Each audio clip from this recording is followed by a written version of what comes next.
So we've looked at homeostasis. Now let's take a look at the definition we're going to use for crisis. A crisis is a traumatic psychological and physiological event which pushes the individual to his limits. In other words, as we spoke of that guitar string earlier, it's a situation where that guitar string is stretched just about as far as it can go without being broken. We often refer to the response we experience when we're in crisis as the fight or flight response, or we can be more accurate and talk about it as the fight, flight, freeze, or fold response. So people are going to either become combative or defensive, even in an emotional or social sense. They don't necessarily have to become physically aggressive. We fight people sometimes verbally as well, or through passive aggression. Or we can flee. We can become physically absent, or we can become emotionally withdrawn. We can freeze, which is that doe in the woods situation where we are absolutely unable to respond to the stress. We freeze.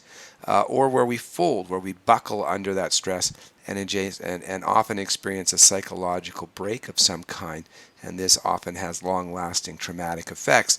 An example of this might be post-traumatic stress disorder endured by a person who had witnessed abuse or been a victim of abuse or been in wartime. What's going on during crisis is that our brain is shifting from its normal thinking areas, which are a highly integrated part of our brain called the cerebral cortex, into a part of the brain which is far more rudimentary and is pre-programmed to deal with stress, and it's called the limbic brain, and it's where we often deal with very significant emotional events. So let's take a graphic look for a moment at these two parts of the brain. This is the cerebral cortex and the limbic system. On the left is the cerebral cortex. And you probably have seen this diagram, and I'll bet you this is what you think of whenever somebody talks about the brain. As you can see in this diagram, it actually consists of another number of smaller areas, and in fact the diagram here is very basically labeled. There are others we can see that would have labeled much more specifically to show where senses and speech and memory all were integrated. And that's really the word that we need to think about when we consider the cerebral cortex. All of these things, our senses, our motor activity, our memories, our speech, our whole body and mind are integrated and work well together here. It is very much like the hard drive on your computer. On your hard drive, you've got loaded things like your software programs that allow your computer to do something. But you also have loaded on there the ability for the computer to receive information from you doing data entry, for example, as well as to remember prior information and draw upon it when it's time to do something.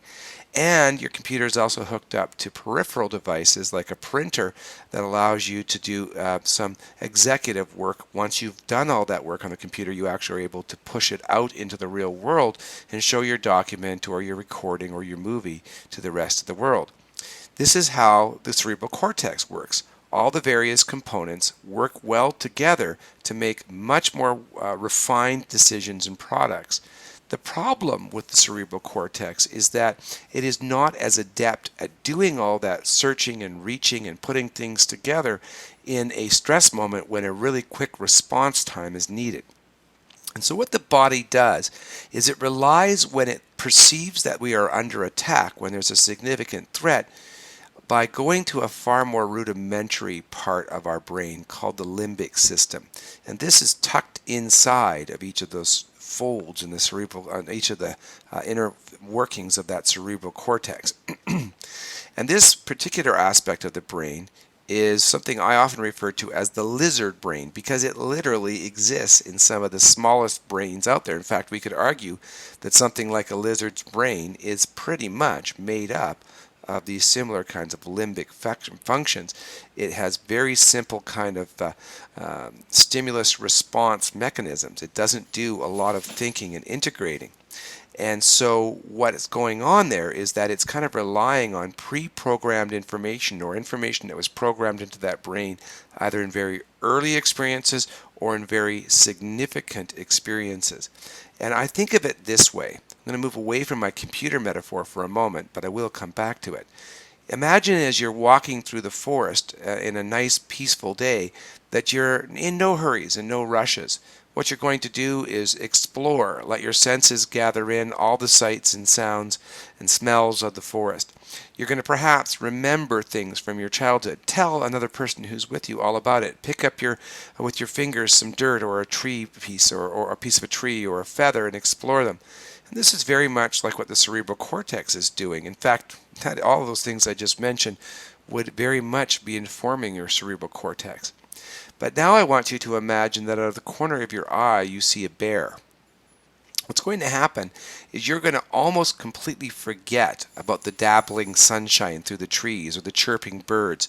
And instead of wandering through a series of paths that you're creating for yourself, now suddenly you're going to look for the well-worn path, the one that you know exactly where it takes you and you know is going to move you as quickly back to home or safety. Those paths are the limbic system. What's going on is that your brain has remembered these well-worn paths and just makes the information that's collected by your senses race through these pathways in the most efficient way possible. Now, returning to our computer metaphor, if this was your hard drive, this is the safe mode on your computer. And what happens whenever your computer senses there's some kind of threat like a virus is it simply goes into a mode for survival. It only can do very few things, turning on and off or reading a backup disk, and it basically wants to survive until somebody can come along and restore it. And that's exactly what's happening in the human brain. It starts right down here in two little parts called the amygdala. You have one on each side. They're about the size and shape of your thumbnail or an almond, and that is what happens essentially is that your brain shrinks from being this very large instrument down to this tiny little thing right here called the amygdala. And the more stressed that we get, the faster that shrinkage and the more obvious that shrinkage becomes. We lose more and more of this functioning and we become more and more rudimentary. So that's part of the reason why a very sophisticated, well-functioning adult may act very much like a young child under the throes of stress. And remember that one person's stress is not another's. For example, you may enjoy bungee jumping while I may find it extraordinarily stressful. That's just one example. I may enjoy public speaking, whereas you may find public speaking a threat. So whatever the threat is perceived by the owner of that brain, that's what matters, because the body of that person is going to respond as though it was a saber-toothed tiger and the person is a caveman. So let's continue on. What we need to remember is that when people become aroused, they physiologically and psychologically escalate.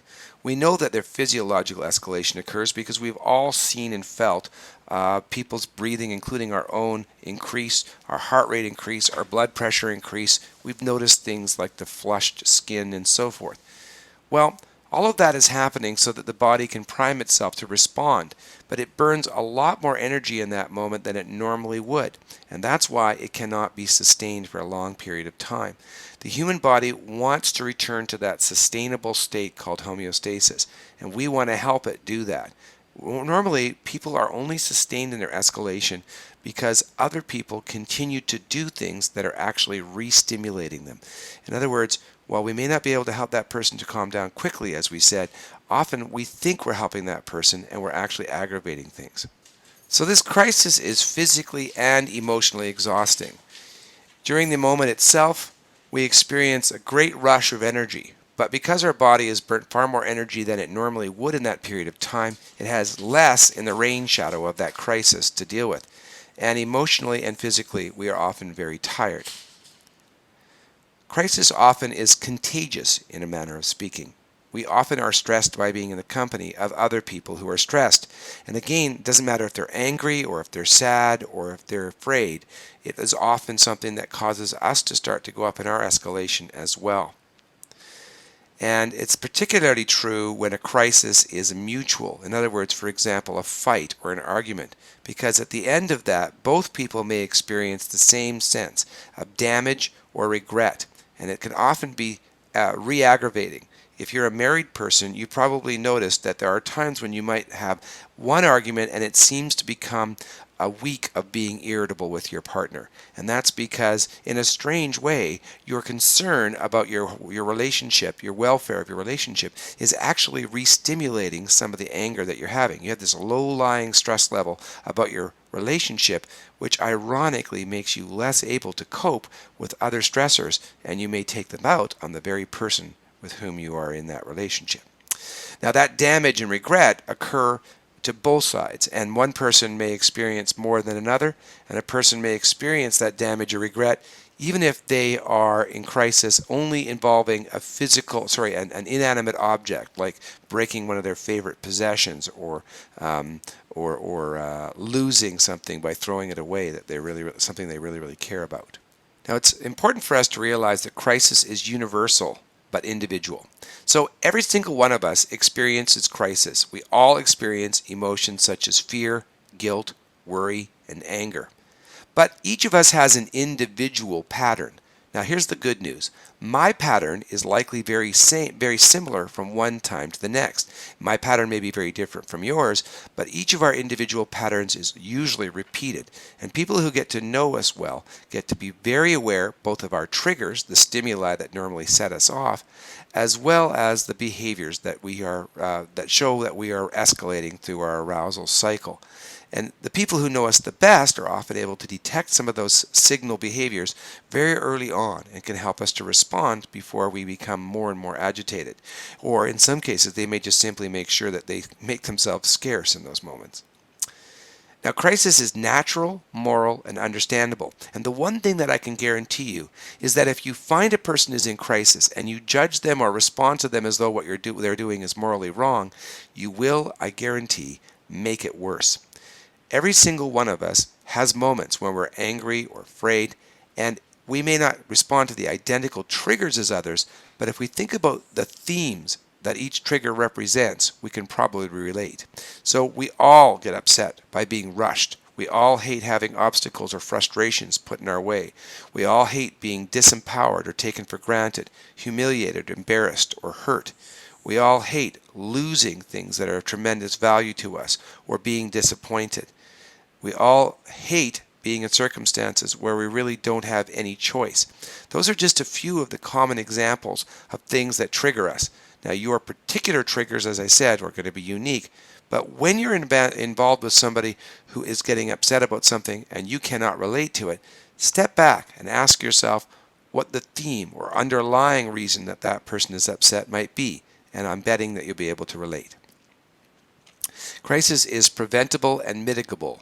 We work every day to try and reduce the number of exposures we have to stressful stimuli.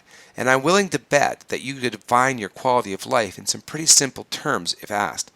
And most people would say that the better my life is, it probably means the more I'm around the things and the people that I really like, and the more I'm not around the things and people that I really don't like. So we're always trying to infuse our life with as many of the positive stimuli as possible and prevent exposure to triggers.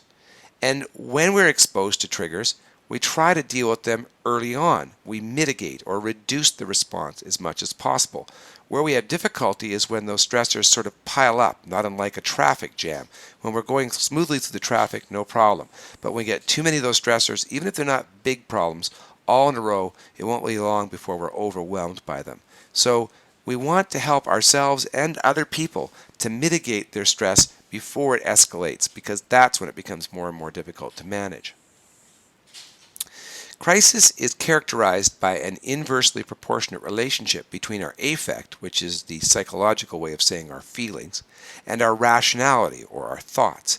In other words, we are less rational or thoughtful as we become more upset. And essentially, the relationship is in inverse proportion, meaning it's a mirror image, or for every unit of upsetness, you lose a unit of thinkingness, if we were going to create words. We have less control as we become aroused and are less like our usual selves. So this is an important thing if we're intervening with people as crisis first responders, because we would only ever get to see a person at their worst, and we would probably start to conclude after a number of exposures that that person was always like this, or that that was their normal way of being. And in fact, it's quite untrue. Crisis can occur verbally or physically.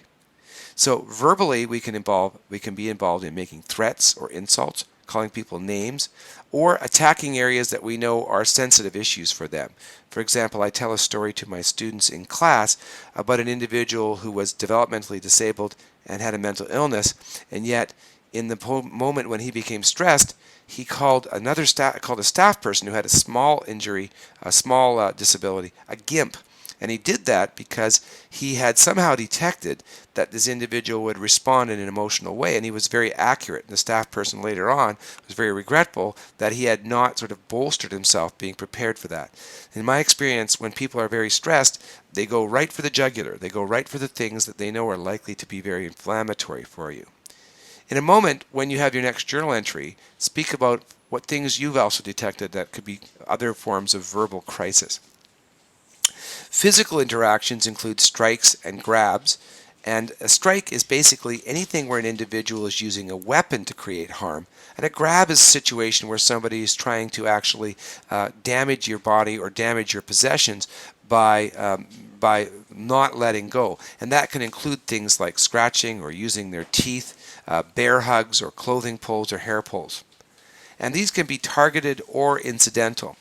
I don't have hard numbers, but I would say to you that in my career, 90 to 95% of the physical aggression that I've observed occurred incidentally. In other words, the staff person happened to be in close proximity to the individual when they reached their highest point of crisis.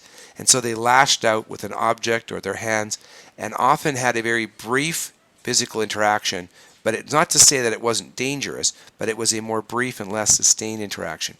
In about 1 out of every 20 cases, I would say, I have seen clientele that would actually try to find a particular staff person, pursue them, or in one case even go off when they couldn't get a staff person and pick somebody who would act as a proxy. And the poor person that was attacked had absolutely no clue what it was about. But that's very rare, and when that does happen, we need to take it particularly seriously. People can be physically interacting with objects and with people. And it's important to understand that some people will take an object and smash it on the ground or throw it away, while others will take an object and throw it at another person as a weapon. So we need to make that distinction. I'm reminded of a case I worked with once before as a consultant, where I went in and people were saying that when the individual threw this object, that they were at their highest point of arousal.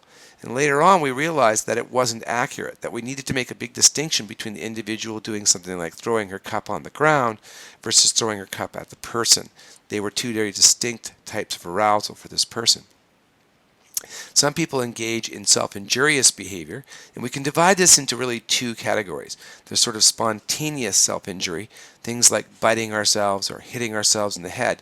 And in case you think this is something that only people do with significant disabilities or illnesses, next time you get the question wrong and feel that it was a really easy answer, check yourself before you smack yourself in the head. And there's self-mutilation, which is another form of self-injury. Often it's people cutting themselves, and this is a more clandestine thing that a person would do, often under their sleeves so that others can't see it, and it would usually be a deferred response to stress. What's going on, by the way, there physiologically is that we believe they're releasing a neurochemical called endorphins, which helps to both pain relief as well as creating a sort of a feeling of elation. So it's almost a form of addiction to a substance. The individual is making their body release this substance as a way of managing stress. And when you're in your journal next time, see if you can think of any other forms of physical crisis that you've observed in the family or clientele that you're supporting. So we're going to start talking about the arousal cycle. It's a model for predicting how a person will behave when they're aroused emotionally. Now, arousal may refer to any number of emotional states, but it usually refers to anger or anxiety in our particular discussion. It's based on the idea that we all have patterns when upset, but as I said earlier, each of our patterns is unique to us. So, we tend to respond to similar triggers and interventions, and the secret for us as support people or crisis interveners is to get to know people's triggers and patterns and to use the interventions that have proven successful with those individuals in the past.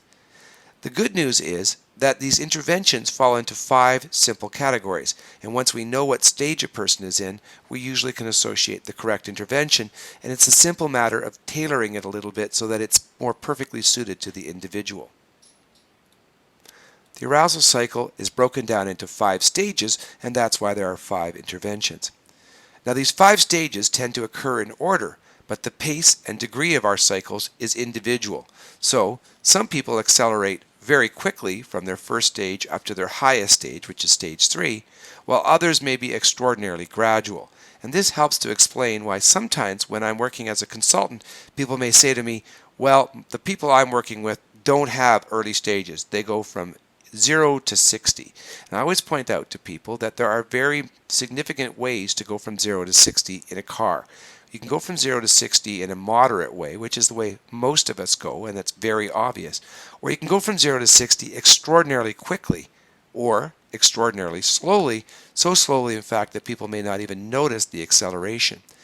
More often than not, when people say to me that an individual doesn't have earlier stages of arousal, they're usually in the car that's going really, really slowly as it accelerates. And people are often not aware because over a period of weeks or months, the individual they're supporting has been gradually becoming more and more aroused. And in fact, some people seem to be in a low level of anxiety almost all of the time, particularly people who have anxiety disorders or disorders that are highly associated with anxiety, such as autistic spectrum disorders. And then there are, of course, a portion of people who accelerate very, very quickly. They do have a level 1 and 2 that we can perhaps intervene if we're really astute and well aware of that individual. But they are often so quick that it's hard for us to see them and respond. And this is quite common in people, for example, with intermittent explosive disorder, or even people we might describe as having a very bad temper.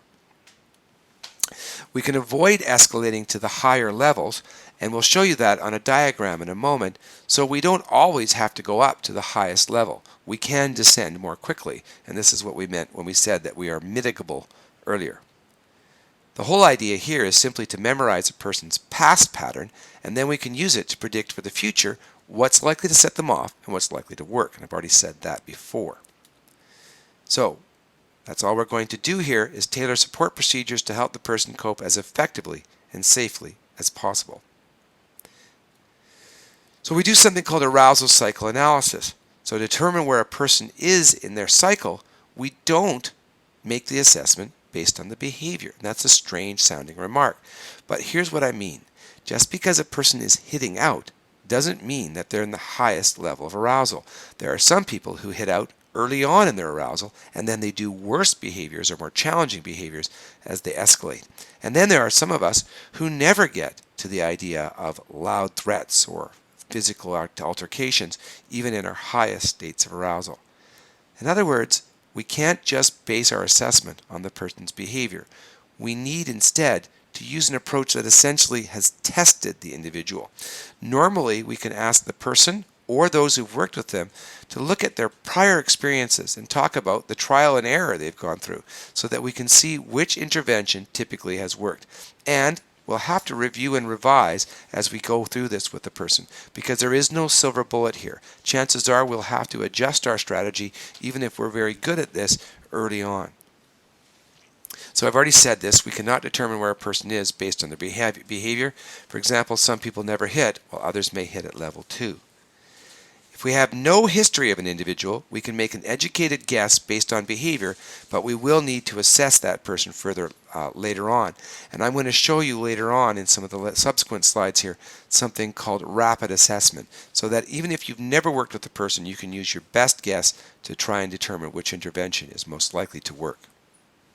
The arousal cycle, as you can see here, is divided into 5 levels. Now this is not the way the pattern always looks. These lines are going to be unique to each person. What's also going to be unique to the person is the specific amount of time it takes for that individual to go through their arousal cycle. And I have literally worked with people who've gone through their arousal cycle in seconds and minutes, and others who have taken months. We don't have a standardized unit for measuring a person's anger, but I like to think of it similar to degrees or BTUs. And so this is another way that each individual arousal cycle will be unique. Here on the left-hand side is the temperature, if you will, of the person as they get aroused. And we, as I said, don't have a standardized unit, but for our sake in this course, we'll refer to people's arousal as BTUs. So you can see that this person here hasn't got a time scale at the bottom at all, but normally we could draw that in. Here we've got a person who's got relatively similar amounts of time in each of their cycles. Here's level 1. You can see that the person's arousal is quite mild at this point and difficult to detect unless you know them really well. Here's a person in level 2 now, the same person has escalated, and you can see that that is characterized by a couple of things. First, it would be fairly obvious to most people, even those who didn't know them, that this individual was escalating.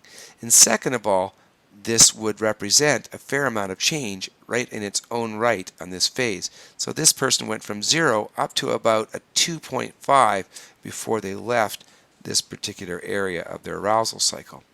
Here is level 3. Level 3 represents the crisis. In other words, one way we know the person's in level 3 is that they literally have not been ever seen to go higher in their behaviors. They don't do anything more challenging or damaging than what they're doing there. Level 4 is simply a mirror image most of the time. Well, not necessarily a mirror image, I should be careful as I say that, but a similar arousal level to the person in level 2. And level 5 represents the person after they've calmed down. 4 is calming, 5 is calmed down. And you can see that the person in level 5 has actually gone below the baseline in terms of their arousal. They're actually in a depressed state from an emotional perspective. And irrationally, they're above their normal ability. And the reason? Because probably they're more mentally focused on the episode that just occurred. This isn't to suggest that this is the time a person should go off and do a test. They're not going to be better at everything from a rational perspective, but they will probably be very focused on the behavior that just took place. And this pale blue line represents the mirror image of their arousal state. So as high as they get is as low as they'll get from a rational or thinking perspective. So in your journal, I'd like you to take a look at each of the following cycles and tell me what you think they represent in terms of whether this person is a quick accelerator or a slow accelerator, whether they calm quickly or calm slowly, and I sometimes refer to this as a person who holds a grudge. Are they a person who's getting aroused a great deal, or are they only mildly angry? And take a look at the amount of time overall it takes for this person as well. So here's our first one, and I'll pause for a moment on this slide and let you take a look at it. I will be silent and let you look at it, and then I will move on to the next one, and you can note all of these and make your blog entries. I would suggest that you pause the video if you want to here, and you can take notes on paper if that helps you.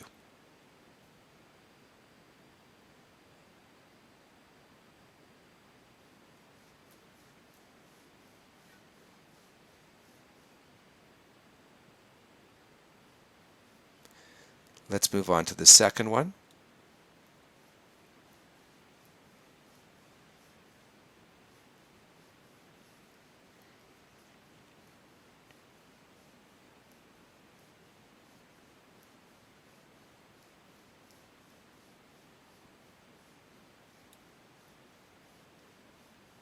Here's a third one.